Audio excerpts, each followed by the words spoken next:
साथियों से, मध्य प्रदेश के साथियों से निवेदन करता हूं कि मध्य प्रदेश में सबसे ज्यादा जल जंगल जमीन की लड़ाई चल रही है और हमारे युवा साथी जो है संगठनों में बढ़ बढ़कर अलग अलग विचारधारा में जा रहे हैं। आप लोग हमारे समाज की जल जंगल जमीन की लड़ाई कैसे लड़ेंगे?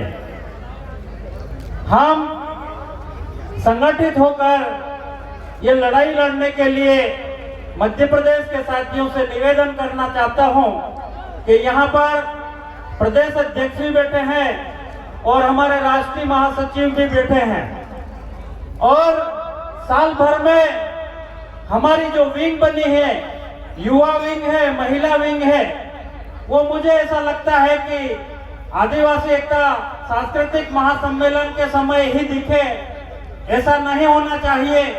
जो युवा विंग है वो भी साल भर का कार्यक्रम तय करें कि हमारी जो जल जंगल जमीन की लड़ाई है वो हम कैसे लड़ें। आज हम लोग संगठन के नाम से अलग अलग हो रहे हैं। साथियों, ऐसे संगठनों में बटोगे तो कटोगे। हमारी जो पहचान है वो है जमी माता और हमारी जो लड़ाई है वो जल जंगल जमीन, और हमारी जो पहचान है वो है हमारी बोली भाषा, रीति रिवाज, पूजा पद्धति करना होगा। और साल भर में कार्यक्रम को सुचारू रूप से चलाने के लिए, आंदोलन करने के लिए आपको प्लानिंग करनी होगी, क्योंकि मध्य प्रदेश के जिस जगह पे हम लोग खड़े हैं यहाँ पे हमारे हजारों साथियों को बेघर करने का प्रयास किया जा रहा है।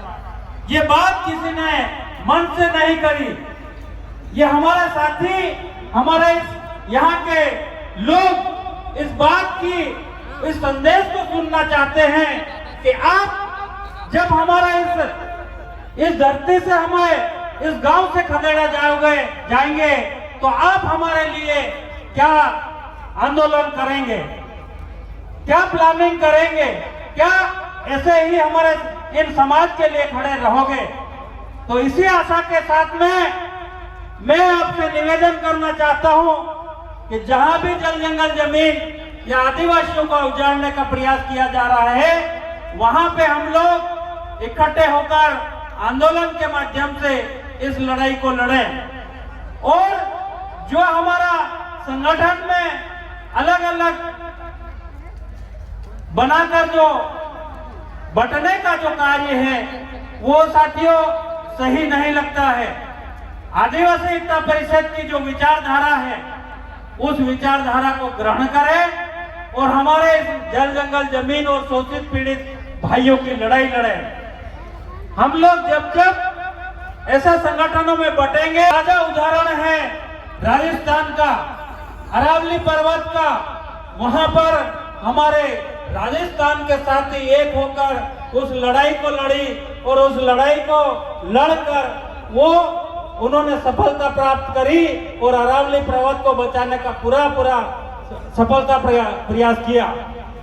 तो मैं मध्य प्रदेश के साथियों से कहना चाहता हूं, मध्य प्रदेश के एकता परिषद की महिला विंग है, युवा विंग है, उनसे भी निवेदन करना चाहता हूं कि आप साल भर में जहां जहां आंदोलन होते हैं, जहां जहां लड़ाई जमीनों की लड़ी जाती है वहां पर आए, उसकी प्लानिंग करें और हमारे भाइयों के लिए, चाहे देश और भारत देश में कहीं पे भी आंदोलन होता है वहां पे कोई खड़ा रहने का पूरा प्रयास करें। ऐसा मेरा मानना है, ऐसा मेरा एक प्रस्ताव में ये मेरा प्रस्ताव दे रहा हूं कि हमारे बीच में आदिवासी एकता परिषद के प्रदेश अध्यक्ष दादा गजानन ब्राह्मणे जी बैठे हैं, क्योंकि हमारी जो लड़ाई है वो दुश्मन समझ गया है कि हम इस तरीके से एक हो रहे, यूनाइटेड हो रहे, उसको समझ गए और हमारे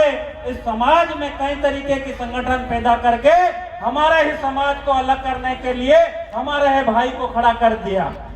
आज हम जल जंगल की बात करते हैं, आज इस कार्यक्रम की बात करते हैं, लेकिन हमारा ही भाई कटाक्ष करता है। तो हमको समझना पड़ेगा, हमको समाज के साथ में खड़ा रहना पड़ेगा। इसलिए मैं यही कहना चाहता हूं, और संगठन था, लेकिन मेरा कहना था और मेरा दुख और दर्द था कि हमने बहुत अच्छे से ये कार्यक्रम किया है और सीमित संसाधन में सीमित कार्यकर्ताओं के साथ में बहुत बड़ा कार्यक्रम किया है। ये कोई किसी तरह की भ्रांति नहीं है कि इस कार्यक्रम को लेकर यहाँ पे कई प्रकार की भ्रांतियां फैलाई जा रही, तो इसको भी हमको सोचना पड़ेगा और समाज को ये करने के लिए हमें आगे आना पड़ेगा।